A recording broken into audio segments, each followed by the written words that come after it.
Honorable Président de l'Assemblée nationale, honorable Président du Sénat, honorables députés nationaux et sénateurs, mes très chers compatriotes, il est démontré qu'il y a une corrélation directe entre la consommation d'électricité, la croissance du PIB et la création de richesses.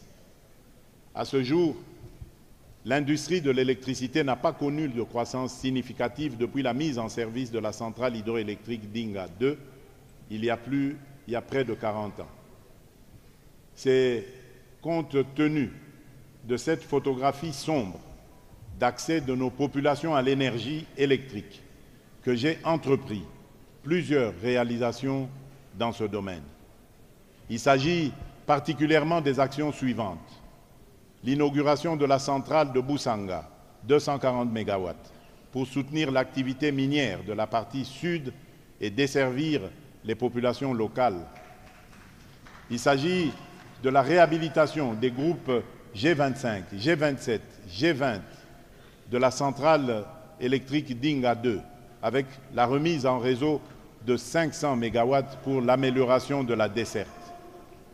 Il s'agit de la mise en service du poste de Kintsuka avec la ligne de 220 kV Zongo 2 Kintsuka.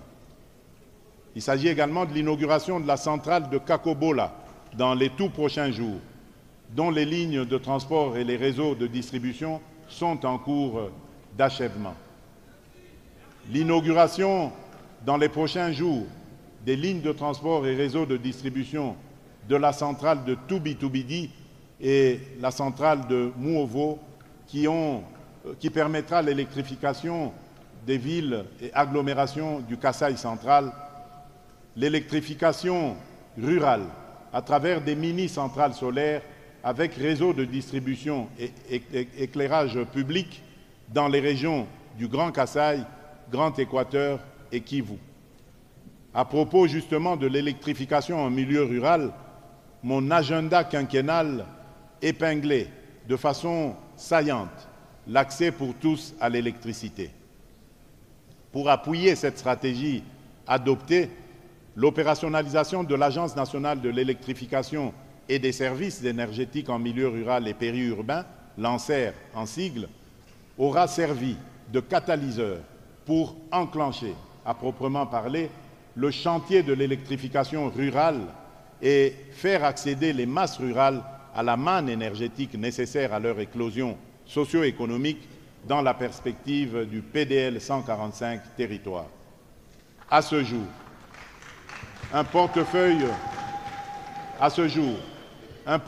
colossal de 49 projets d'électrification rurale a vu le jour. Ce sont des projets de soutirage par extension de réseaux et des constructions de centrales photovoltaïques pour les zones rurales enclavées. De ce lot de 49 projets, 32 ont déjà bénéficié de financements publics à une hauteur de décaissement très avancée et sont en cours d'exécution.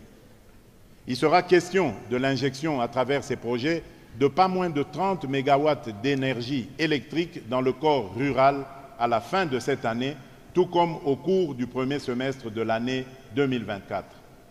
À travers ces projets, totalement financés par le gouvernement, l'État congolais, comme jamais auparavant, a pris ses responsabilités à bras-le-corps pour signer son retour sur la scène d'investissement dans les infrastructures énergétiques sur fonds propres.